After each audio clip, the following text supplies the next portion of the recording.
I have been eyeing down this GPS unit since its release, I think a little over a year ago, maybe even 2 years ago. But I was lucky enough to find this thing brand new on Facebook Marketplace for an absolute deal, under $200. Today I'm going to be installing this into my vehicle, not using the suction cup mount, but using a different method that doesn't require any drilling, as well as hardwiring it into the vehicle, which is something that I haven't really seen done, but the plug that goes into the 12-volt socket just doesn't really look that good. Now, because this is a car navigation unit, but also doubles as a handheld unit, I did already go up into my office and installed a screen protector. And I also made sure that the operating system, as well as the maps, were of the current update. And it's a good idea to make sure that immediately when you get it, as well as frequently, you are updating it. Then we're gonna take it on a set of trails today too.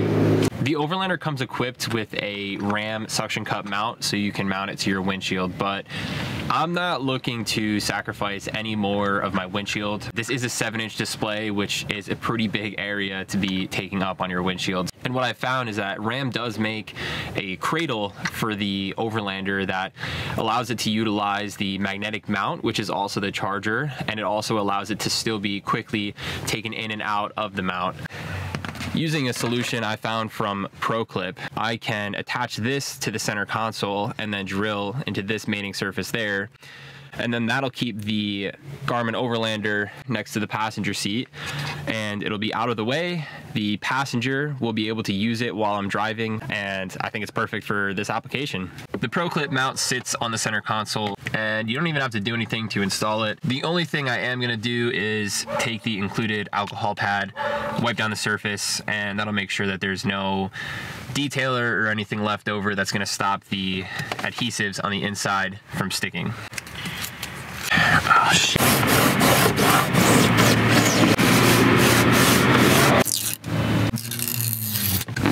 And then I'll just pull the top. That is definitely secured. That is not going anywhere. Next up, I'm going to take this Ram mounting plate, and it requires 4 holes to be drilled into the ProClip mount.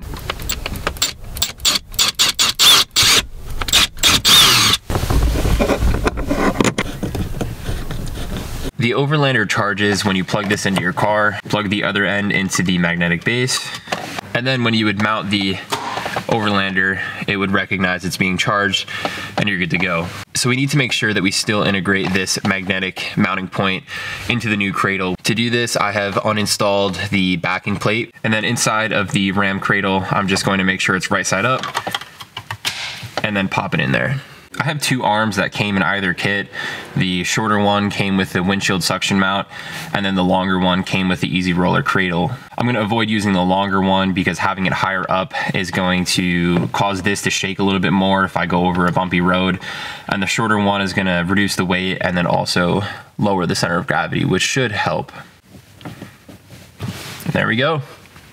The only thing left to do is to supply power to the magnetic charger here for the Overlander, so that when I put it onto this mount, it starts charging immediately.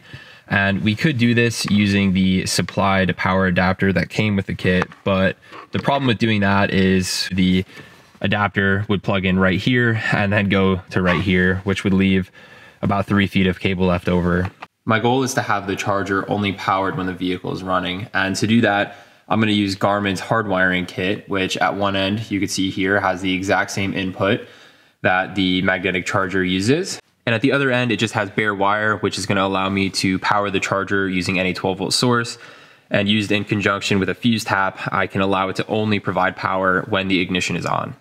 The hardwiring kit needs to travel from here all the way to the left of the steering wheel where the fuse box is. And to do that, I'm going to remove this trim piece. And to do that, I need to remove this, and then I'll be able to access behind it.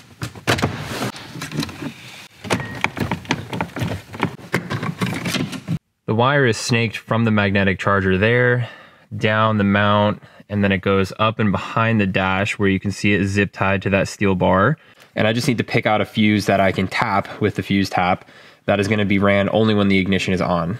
You'll see on the fuse tap that there's an empty slot, which is where we're going to put the fuse that we pull, and that is going to maintain the fuse for whatever accessory that we are tapping into. The positive lead coming from the hardwire kit was a little long, like the ground cable, so I just doubled it up That way it'll fit perfectly in here, and then I can crimp that and we have a secure connection. For the ground end of it, I have these terminals that are weatherproof. I doubled it up again, and then I'm just going to stick this on, crimp it, and then I will use heat to seal it up. I took a fuse from the gauge cluster, which kind of just made sense as to only having power during ignition. Now we can test everything by turning the key to on, and you can see at the top there it is charging. So everything worked, and now I'm just gonna button everything back up again.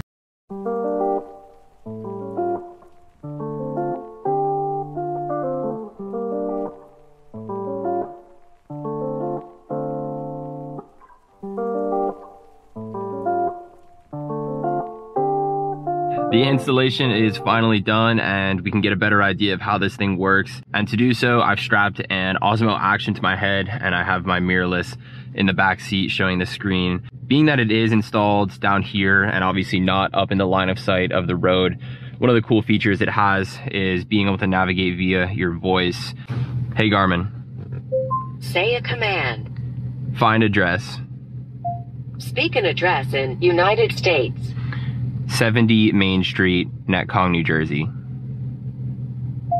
Did you say 78 Main Street, Netcong, New Jersey? 2. Would you like to begin navigation? Yes. So if you're driving to the trailhead and you want to get a better sense of where you are, you can actually go to the home screen, click on the Explore tab, and then see the topographical map of the surrounding area and the entire route that you're taking. So when you're driving, it'll say if there's a sharp curve or if there's like a bridge that you're going under, if you input your vehicle's information. But otherwise, it'll show you the miles per hour you're going. It'll be red if you're going a little bit over, like I am. The speed limit here is 35. And at the top, it also shows what major streets are coming up. So you'll see that as I pass them, it'll refresh, and now it is Morris Road up ahead. All right, guys, we are at the trail. I've made my way a little bit down it, and I have a buddy behind me in a Ranger. So we're gonna go ahead and start recording this track. All right, we let the Ranger pass us here. And you could already see in the 1/10 of a mile that we've gone what kind of metrics this unit records for us. So it's pretty nice to see if you visit a trail and maybe you don't visit it again for a little while, you can take a look back and see what kind of trail it is and not just have the navigation on it, but also the metrics of it too, elevation, how long it was, and then also have turn by turn when you upload it into Explore. While this might not be the most in-depth review or look at this unit, it'll definitely be used in a lot more videos to come.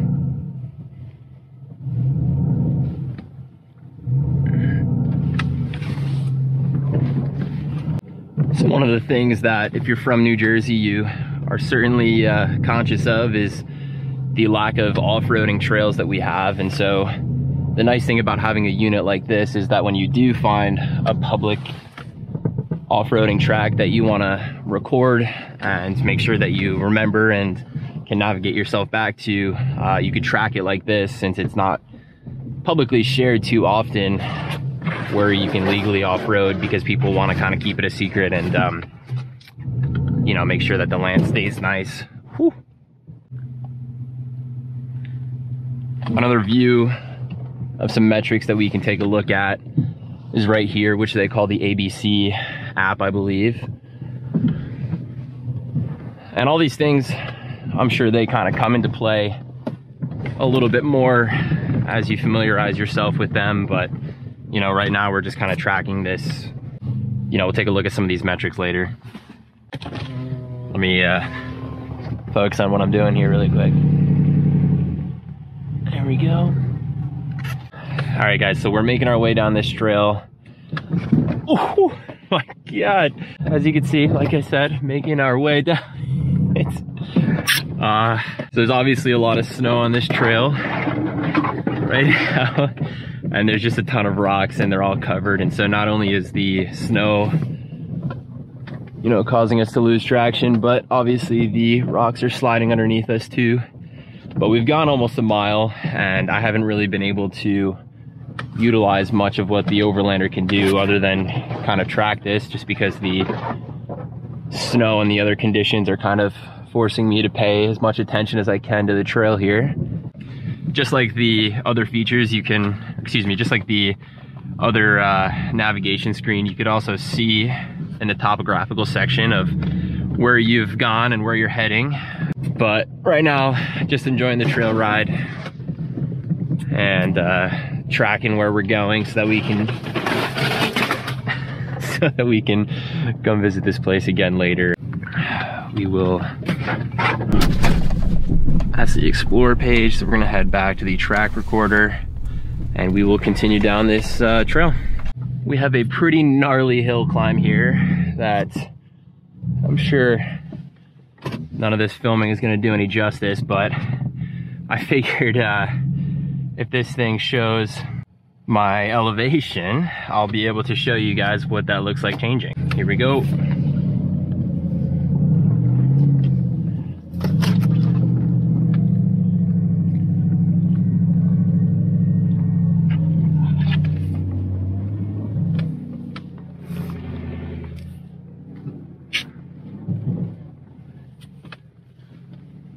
There we go. We're nearing the end of our trail run here, and I actually did 2 trail runs. So we got back on the road and I stopped recording. You can see the black is actually what we're doing now, where the blue is what I did the last run. We are going to hit stop here, and then I'm going to save it and I will name it. You can see it shows some of the stuff like the date, the length, and then you'll be able to see everything if you go through all of these things. You can see a ton of different metrics, where it is on the map.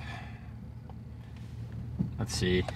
Like I said, I'm new to all this stuff too, so, but it's pretty cool. So now I could do turn by turn and I'll be able to get the exact directions if I wanted to repeat what I did today. We are back in the garage. It's been a day actually since we took that trail ride. We recorded 2 different trails with the Overlander, and I wanted to show you guys what that looks like in the Explorer app. You'll see that under tracks, that's our 2 trails that we ran yesterday. So we'll click one of those. You could see the topographical map and the path that we took on that trail with our Jeep. We could see the distance that we are from that trail, when we did it, the length of it, and we could also navigate to the trailhead by just tapping that right there. Obviously, we don't want to do that right now, but there's a ton of other data that you can get. Like I was saying, distance, climbing elevation, max elevation.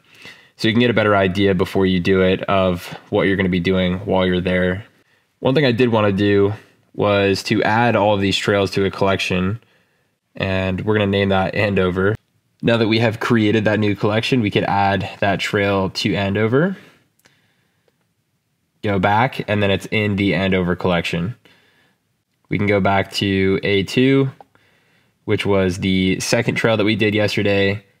Add to collection, Andover, and we're good to go. Whenever I want to use my phone, if I ever want to navigate anyone else to these trails and I don't have my Overlander, I could just hit tracks on my phone in the Explorer app, and then all of them are uploaded there. So no matter what you're using, as long as it uses Garmin Explorer, you always have these trails recorded on whatever device that is. That about wraps up everything I have planned for this video. I did want to show a little bit more of what this thing can do, just because it is a unique piece of equipment that is also $700. I really don't know too much about it myself, having used it only for the short amount of time that I showed in the video. The hardwire and installation of this was definitely a success. It doesn't vibrate too much. It worked really well on the trails. And being that I was super distracted by the trails and not really able to focus too much on the Garmin Overlander, that does prove the benefit of being able to have the passenger use this by just moving the RAM mount. That being said, I will definitely cover a lot more of the features that this has to offer in some upcoming videos. I know I'm planning on doing the Trans New Jersey Trail with some friends, and that file is publicly downloadable via a GPX file that you can upload to the Garmin Overlander, which I'll do. And being that is a 3 or 4 day trip, I'll be able to really put this thing to the test. I'm also going to be utilizing the Garmin BC35 wireless cameras that you can connect to the Garmin Overlander, which I think you can have up to 4 connected, and you could use this as a monitor. As always, thank you guys so much for watching. Hope you guys are enjoying the new year, and I'll see you in the next one.